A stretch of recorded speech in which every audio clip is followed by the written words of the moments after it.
আজ সকালে ঘুম থেকে উঠে দেখলাম ওয়েদারটা অনেকটাই চেঞ্জ হয়ে গেছে। আগের দিনও অবধি কিন্তু অনেকটাই ঠান্ডা ছিল, কিন্তু আজকে দেখলাম হালকা গরম পড়ে গেছে। অনেক দিন পর আজকে একটু সকাল সকাল স্নান করে নিয়েছি। উঠে আজকে দেখো মেয়ের জন্য ব্রেকফাস্ট রেডি করে দিচ্ছি। আমি এখন সকালবেলা কিছুই খেতে চায় না, সকালবেলা কি দুপুরবেলাও কিছু খেতে চায় না। আজকে একটু ডিম সিদ্ধ আর কলা খাওয়াবো। ডিম সিদ্ধের মধ্যে একটু হালকা করে একদম নুন আর একটু জিরে গুঁড়ো দিয়ে খাওয়াই, নাহলে ওরা আবার খেতে চায় না। এত সুন্দর করে ওর ব্রেকফাস্টটা রেডি করে নিয়ে এসেছি। ওর মুখটা দেখো, মানে খেতে চায় না, কিছুতেই কিছু খাবে না। দেখো উল্টে ও শুয়ে পড়ছে। দুষ্টু দেখেছো আগে?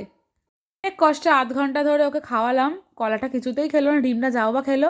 তাই এখন পুজো দিতে চলে এসেছে। শনিবার একটু তাড়াতাড়ি পুজো দিয়ে নিলাম।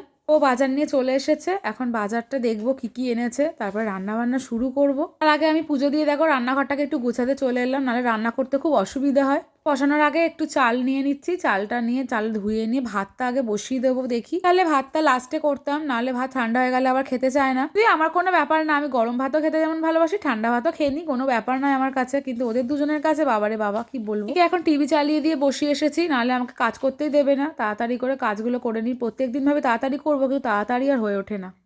ও বাজার নিয়ে চলে এসেছে। এখানে মাছ রেখেছি, আর এখানে ফুলকপি দিয়ে মাছের ঝোল, পুঁই শাক, কুমড়ো দিয়ে চিংড়ি মাছ হবে।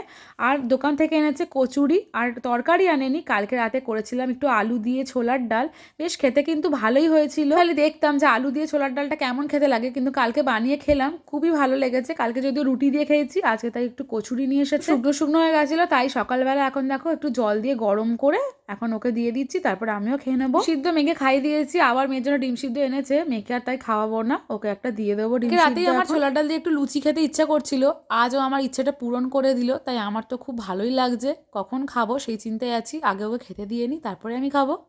মাঝখানে ডেলি কচুরি খাওয়া হতো, কিন্তু এখন খুবই কম খাই।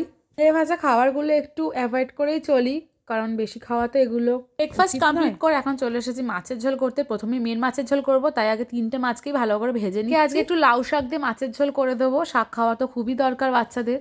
মাছের ঝোল আর ভাত হয়ে গেছে, এখন চিংড়ি মাছ দিয়ে পুঁই শাক করবো। তাই দেখো আজকে বেশ বড় বড় সাইজের অনেকটাই চিংড়ি মাছ দিয়ে বলেছি একদম কম করে তরকারি করব, আর চিংড়ি মাছটা থাকবে অনেকটা। দেখো তাই হবে, চিংড়ি মাছটাই বেশি মুখে লাগবে, খুব ভালো লাগে যদিও চিংড়ি মাছ। সহজ পদ্ধতিতে 5 ফোড়ন, শুকনো লঙ্কা, আদা বাটা দিয়েই তরকারিটা করে নেবো।